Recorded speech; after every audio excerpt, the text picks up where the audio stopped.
Ahora hablaremos de los sistemas operativos.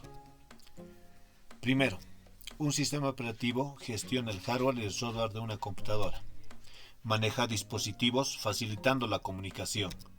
Provee bibliotecas reutilizables por desarrolladores. En los años 40 se conocen los microinterruptores. Aquí se introducían los programas directamente al hardware. En los años 50, con el uso de las tarjetas perforadas o cintas, se conocen dos tecnologías básicamente. Primero, el monitor residente. Aquí se lee los programas desde dispositivos de almacenamiento. Por otro lado, tenemos el almacenamiento temporal, que acelera prácticamente todos los procesos.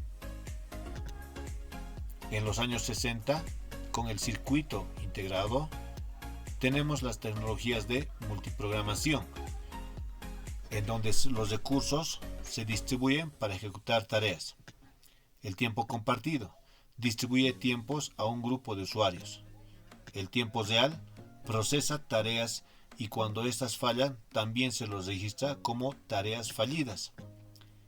El multiprocesador gestiona todos los procesos en forma simultánea.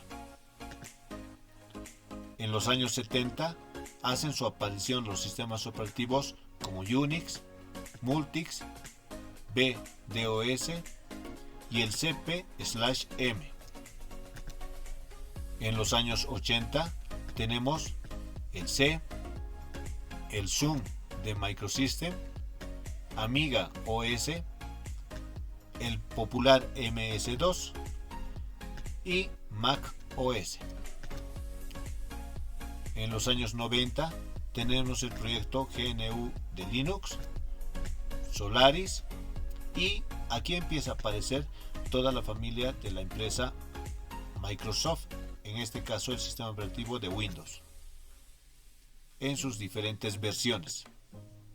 En la actualidad podemos hablar de otros sistemas operativos como el Android o el iOS de la Mac. Aquí tenemos una lista de los sistemas operativos y su evolución, en este caso del Windows 1, 2, 3, NT, 95, 98, etc. Asimismo tenemos una lista por relación de años en el sistema operativo Mac OS. Así también tenemos la evolución del Linux, ¿no? Y todas sus características. Componentes. Un sistema operativo básicamente está compuesto por procesos que se ejecutan dentro de la computadora, la memoria, que es la que administra todos los procesos y almacena en forma temporal algunos datos repetitivos. Entrada-salida se refiere a los dispositivos o periféricos. Redes, que controla la comunicación entre ordenadores. Protección para la seguridad de archivos y carpetas. Gestión de archivos y el intérprete de comandos o de órdenes. Recursos administrados. Los recursos administrados por el sistema operativo son el tiempo del procesador, la memoria principal, el software y los dispositivos o periféricos que tiene la computadora. Estados de un proceso. Un proceso básicamente comienza con un estado de nuevo, es decir, que recién se ha creado. Luego pasa a un estado que se llama listo, es decir, el proceso está preparado pero no está autorizado todavía. Tenemos el estado de ejecución, donde ya se está ocupando el tiempo del CPU. Por si acaso, este proceso puede retornar si el planificador así lo decide. Pasamos al estado de espera, donde el proceso está esperando que suceda algo para luego pasar al estado listo. Y nuevamente se puede repetir todo el ciclo. Cuando ya el proceso está preparado, entonces llega a un estado de terminado, es decir, cuando concluye y se libera la memoria. concluye el proceso y la memoria que se estaba ocupando es liberada para reutilizarse en otro proceso. Algoritmos de planificación. Tenemos el FCFS, que prácticamente se basa en el primero en entrar es el primero en salir. ¿Qué significa? Que cuando tenemos, en nuestro caso, 4 diferentes procesos, cada uno de diferente tamaño, se ejecutan de acuerdo al orden de llegada, ¿no? Sin importar el tamaño. Es más o menos, o se asemeja a lo que es una lista de personas, ¿no? Una cola de personas, en donde se da prioridad a cada una de las personas de acuerdo al orden de llegada. Visto en forma lineal, tenemos el primer proceso y luego el segundo, ¿no? Es decir, el orden se respeta. El siguiente algoritmo es SJF, es decir, prioridad al más corto. En este caso tenemos en el ejemplo 3 procesos de diferente tamaño. Entonces aquí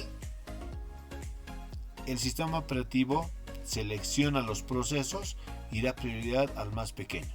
Es decir, se ejecuta el pequeño, luego cuando aparece otro proceso, el sistema operativo nuevamente vuelve a seleccionar y elige el más pequeño, lo ejecuta y luego de los restantes va ejecutando los más pequeños hasta concluir con el proceso más largo.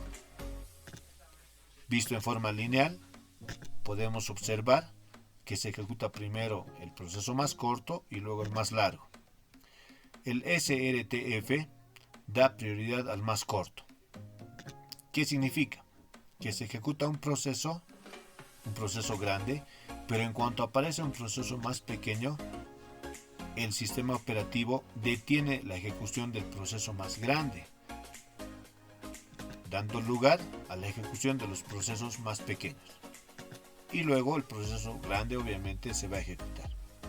Visto en forma lineal, tenemos el proceso, se ejecuta. En cuanto aparece otro proceso más pequeño, el sistema operativo lo detiene, ejecuta el proceso pequeño y continúa con la ejecución del proceso más largo. El SJF, prioridad al más corto, aquí directamente se ejecutan los procesos. Tenemos, por ejemplo, un proceso grande. Consume cierto tiempo y después regresa a la cola. Se ejecuta el siguiente proceso. Si no cumple con el tiempo determinado, regresa a la cola. Ahora tenemos un proceso corto. Como obviamente consume el tiempo que le ha asignado el sistema operativo, se ejecuta y pasa. Visto en forma lineal, tenemos el proceso largo, luego se ejecuta otro proceso, se distribuye el tiempo en cada uno. Este tiempo es conocido con el nombre de quantum. ¿No? El quantum es básicamente el proceso o el tiempo, ¿no? El tiempo que se destina a la ejecución de cada uno de los procesos. Gracias.